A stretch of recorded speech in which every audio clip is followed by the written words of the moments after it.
জুনায়েদ আহমেদ পলক এবং সাবেক স্বরাষ্ট্রমন্ত্রী সাবেক স্বরাষ্ট্রমন্ত্রী এবং পরবর্তীতে ডেপুটি স্পিকার জনাব শামসুল হক টুকু এবং ছাত্রলীগ ঢাকা বিশ্ববিদ্যালয় শাখার সাধারণ সম্পাদক সৈকত রনি এদেরকে পল্টন থানা মামলায় ৩৪/৭/২৪ মামলায় গ্রেপ্তার করে আজকে তাদেরকে বিজ্ঞ আদালতে উপস্থিত করা হয়। এই মামলায় তদন্তকারী কর্মকর্তা আসামিদেরকে হাজির করে তৎসঙ্গে একটি রিমান্ড পিটিশন দাখিল করে।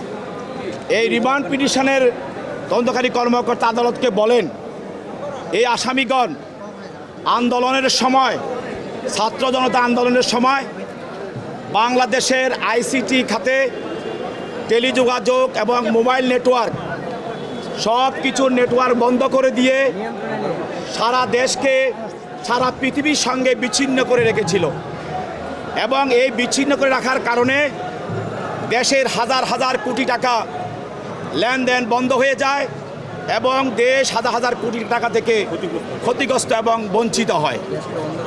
এবং এই আইসিটি মন্ত্রী তার নেতৃত্বে এই নেটওয়ার্ক বন্ধ করে সারা দেশে মানুষের কমিউনিকেশন বন্ধ করে দিয়ে ফেসবুক সহ সকল সামাজিক যোগাযোগ বন্ধ করে দিয়ে নির্বিচারে ছাত্র জনতাদের উপরে গুলি করে হত্যা করা হয়। সেই হত্যার সঙ্গে এই আসামিগণ সরাসরি এবং প্রত্যক্ষ এবং পরোক্ষভাবে তারা জড়িত।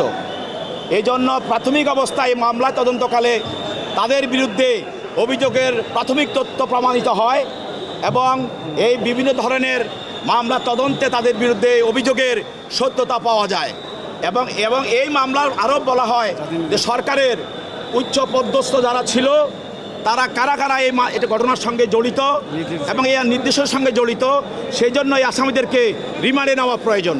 সেই জন্য তারা এই রিমান্ডে দরখাস্তে তাদেরকে রিমান্ড নিয়ে জিজ্ঞাসাবাদ করার জন্য 10 দিনের রিমান্ড প্রার্থনা করেন। বিজ্ঞ আদালত রিমান্ডে দরখাস্ত দেখে শুনে এই দরখাস্তের গুণাগুণের উপরে ভিত্তি করে সন্তুষ্ট হয়ে তার 10 দিন রিমান্ড মঞ্জুর করেন। আসামি পক্ষে আইনজীবী ছিলেন, তিনিও তাদের জামিনের প্রার্থনা করেন এবং এই রিমান্ড দরখাস্তের বিরোধিতা করেন। আদালত উভয়পক্ষের শুনানির পর আসামিদেরকে 10 দিনের রিমান্ড মঞ্জুর করেন।